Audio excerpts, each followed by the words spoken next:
Voici que Jésus-Christ vient d'être crucifié.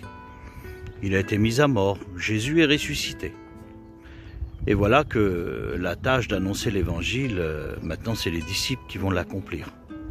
Et là, ils sont en train de prêcher l'évangile. Les 12 disciples sont ensemble. Et un grand nombre de personnes vient écouter parce qu'ils ont soif de la parole de Dieu.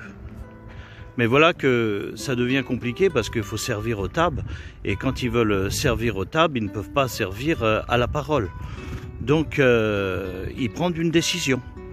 Il dit, on va choisir des hommes qui sont un bon témoignage, qui sont remplis de l'Esprit Saint. Et ils vont pouvoir servir aux tables. Et voilà qu'ils choisissent 7 hommes. Parmi eux, il y a Étienne. Comme ils sont enseignés, et, ils prient pour eux et les établissons diacres. Et ce sont les premiers diacres de la Bible. Étienne, c'est un homme qui est rempli de l'Esprit Saint. Il a un témoignage irréprochable. Et il commence à travailler pour Dieu, dans le diaconat. Mais pas seulement. Parce que la parole nous dit que Étienne, une multitude de personnes l'écoutent parler. Une multitude de personnes ont soif de ce qu'il dit quand il parle de Jésus. Des miracles se passent en travers Étienne. Mais voilà qu'il y a des gens religieux qui écoutent Étienne parler, cet homme qui est rempli de l'esprit. Et ils viennent parler avec lui. Mais voilà qu'Étienne connaît la parole parfaitement. Et il leur parle de la parole de Dieu. Et là, ils sont troublés, ils sont agacés. Parce qu'ils s'aperçoivent que Étienne, il est quelqu'un et il sait de quoi il parle. Et là, ils veulent arrêter Étienne. Et là, ils font un complot. Ils vont chercher des hommes. Ces hommes vont apporter des faux témoignages. Ils vont aller voir les religieux de l'époque. Ils vont aller au Sanhédrin. Et ils vont dire, voilà cet homme, il blasphème sur Dieu. Et là, voilà que Étienne est arrêté. Et Étienne est amené au Sanhédrin.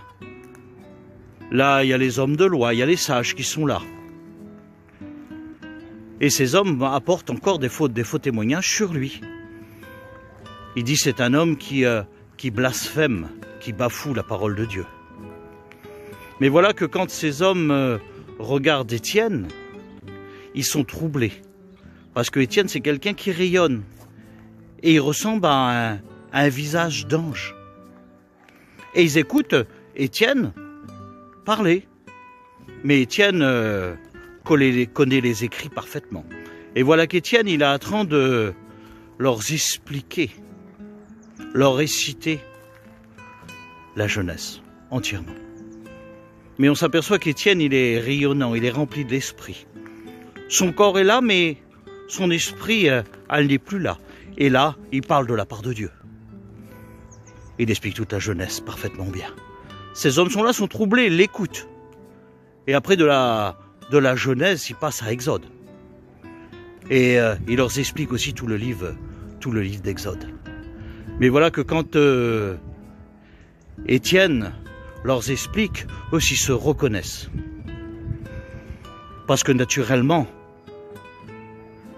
Jésus leur présente aussi le Christ. Celui-là qu'ils n'ont pas accepté, celui-là qu'ils ont bafoué. Et là, ces hommes de loi se sentent coupables. Et là, on s'aperçoit qu'ils s'agacent, qu'ils s'énervent. Parce que l'esprit les a divulgués. Mais là, Étienne, il est tellement rempli de l'esprit. Il regarde en l'air. Et il dit, je vois le ciel s'ouvrir. Et je vois Dieu. Et je vois Jésus à côté de lui. Et là, ces hommes qui sont là, ils crient au blasphème. Ils le prennent, ils le saisissent. Il dit, cet homme, il faut le mettre à mort.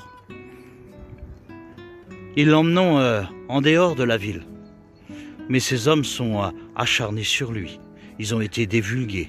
Ils n'acceptent pas ce jugement de l'esprit sur eux. Ils l'emmenent hors de la ville. Mais ils ont tellement une soif de le mettre à mort. Ils veulent prendre des pierres, le lapider. Ils enlèveront leurs vêtements. Parce que ça va leur donner chaud, ils vont prendre tout leur cœur pour le lapider. Et ils mettent leurs vêtements par terre. Et là, il y a un jeune homme, Saul, qui garde leurs vêtements. Plus tard, ça deviendra l'apôtre Paul. Et là, ils commenceront à le lapider. Étienne, il est là. Il va mourir. Étienne se met à prier Dieu, à louer Dieu. Étienne, sur le coup des pierres, sur la puissance et la souffrance, se met à genoux. Et là, il lève les yeux vers Dieu. Et il dit, Père, oblique-leur pas ce péché. Et là, Étienne ferme les yeux. Ces hommes sont là, sont réjouis de l'avoir détruit, de l'avoir mis à mort. Saul, il est là. Il se réjouit que cet homme ait été mis à mort. Quel récit puissant. Quel récit touchant. Voir des hommes qui s'acharnent devant cet homme de Dieu. Si tu veux retrouver ce récit merveilleux, tu peux le retrouver dans Actes des Apôtres, chapitre 6 et chapitre 7. Et je te dis, bonne lecture.